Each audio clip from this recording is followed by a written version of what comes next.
IVF చికిత్సలో 25% భారీ discount. Andro max advanced male infertility centre.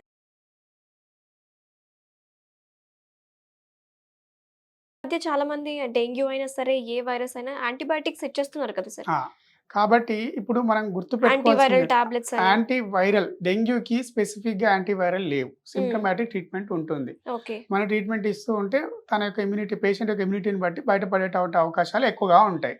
ఇప్పుడు ఎక్కడైతే మనం యాంటీబయాటిక్స్‌ని విచ్చలవిడిగా అవసరం లేని చోట ఈ సీజన్‌లో అర్హత లేకున్నా గానీ దాని గురించి మిడిమిడి జ్ఞానం ఉన్న వాళ్ళు ఎవరైతే ఉన్నారో చలామణి అయ్యేటువంటి దానికి అల్లోపతి ట్రీట్మెంట్ తెలియని వాళ్ళు ఎవరైతే ఉన్నారో ప్రతి ఒక్కరికి యాంటీబయాటిక్స్ రాయడము, అవి కూడా సింపుల్ యాంటీబయాటిక్స్ కూడా కాదు, high end high end antibiotics. Antibiotics Piptaz రాయడం, మిరోపినం రాయడం, వీటి వల్ల పేషెంట్తో పాటు సమాజానికి కూడా ప్రమాదం. అది ఎలా అంటే అవసరం లేని చోట మనం ఎప్పుడైతే ఈ యాంటీబయాటిక్స్ వాడతామో ఓకే. అప్పుడు అవి ఏమవుతుంది అంటే వాటి వాడకం అధికమయ్యి యాంటీ మైక్రోబియల్ రెసిస్టెన్స్ అనేటువంటిది డెవలప్ అవుతుంది. అంటే మనకు కావాల్సిన టైంలో ఈ యాంటీబయాటిక్స్ అనేటువంటి ఇచ్చిన వృధా పనిచేయవు. ఏదైనా సీరియస్ కండిషన్ సీరియస్ కండిషన్ లో వచ్చినప్పుడు ఎక్కడైతే మనకి వీటి వాడకం అవసరమో అక్కడ పనిచేయవు. ఓకే. మరి ఆ పనిచేయని యాంటీబయాటిక్స్ కి రెసిస్టెన్స్ డెవలప్ చేసిన ఇన్ఫెక్షన్ అనేటువంటిది ఆ పేషెంట్ తోటే అంతం అవ్వదు. ఆ పేషెంట్ నుంచి ఇతరులకు సోకేటువంటి అవకాశం కూడా ఉంటుంది. రెస్పిరేటరీ ఇన్ఫెక్షన్స్ కానీ ఇతర ఇన్ఫెక్షన్స్ కానీ. సో మరి ఇదే రెసిస్టెన్స్ ఏర్పరచుకున్న ఇన్ఫెక్షన్ ఇతరులో సోకినప్పుడు వారిలో కూడా అంటే అసలు వారు ఇంతకు ముందు ఈ యాంటీబయాటిక్స్ వాడని కూడా వాడలేదు, కానీ వారు కూడా బలి అవ్వాల్సినటువంటి అవసరం వస్తుంది ఇంకా. కాబట్టి ప్రతి ఒక్కరూ మీకు యాంటీబయాటిక్స్ రాసే డాక్టర్ కావచ్చు, ఇంకెవరైనా కావచ్చు, మీకు అడిగేటువంటి అర్హత ఉంది, మీరు అడగండి నాకు యాంటీబయాటిక్స్ రాశారా, రాస్తే ఎందుకు రాశారు. ఎంబీబీఎస్ డాక్టర్ అయితే మీకు రీజన్ చెప్పగలడు.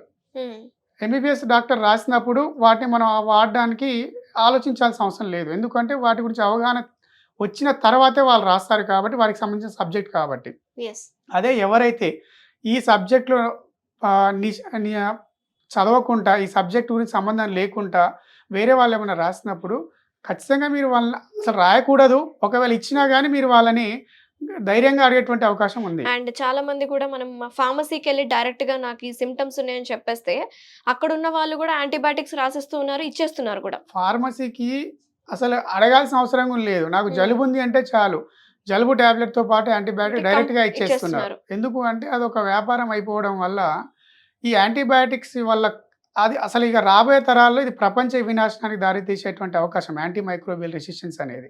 సో ఖచ్చితంగా దీని గురించి మనము జాగ్రత్త ఉండాలి. మన జాగ్రత్త లేకపోతే మనతో పాటు మన కుటుంబంతో పాటు సమాజంతో పాటు దేశం, ప్రపంచం కూడా నాశనం అయ్యేటువంటి అవకాశం. ఎందుకు అంటే వరల్డ్ హెల్త్ ఆర్గనైజేషన్ WHO ఏదైతే ఉందో అది చాలా ఖచ్చితంగా ప్రతి దేశానికి గైడ్ లైన్స్ జారీ చేసింది.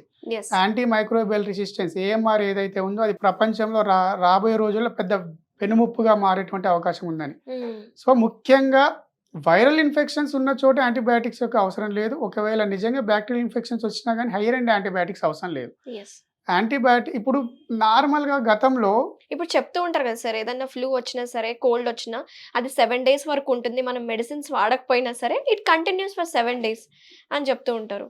మన బాడీలో ఉన్నటువంటి మనకున్న ఇమ్యూనిటీ కానీ మనకున్న వ్యాధి నిరోధక శక్తిని బట్టి ఆటోమేటిక్గా దానంతట అదే వైరల్ ఇన్ఫెక్షన్స్ అనేటువంటివి తగ్గిపోతాయి. ఎప్పుడైతే మనకి తీవ్రతరం లక్షణాలు తెలుస్తుంటాయి, డాక్టర్ని సంపాదించినట్టు వారు ఒక అవగాహనకు వచ్చి మనకి ఏ మెడిసిన్స్ రాయాలనేటువంటిది కూడా వాళ్ళు చెప్తారు అనమాట.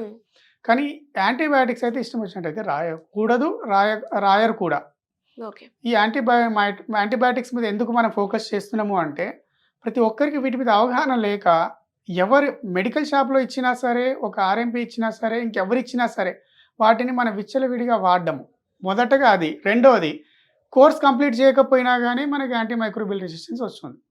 తీవ్ర వాడకం అనేటువంటిది అధికము, మళ్ళీ దాన్ని సరిగా వాడకపోవడం, ఈ 2 కారణాలు.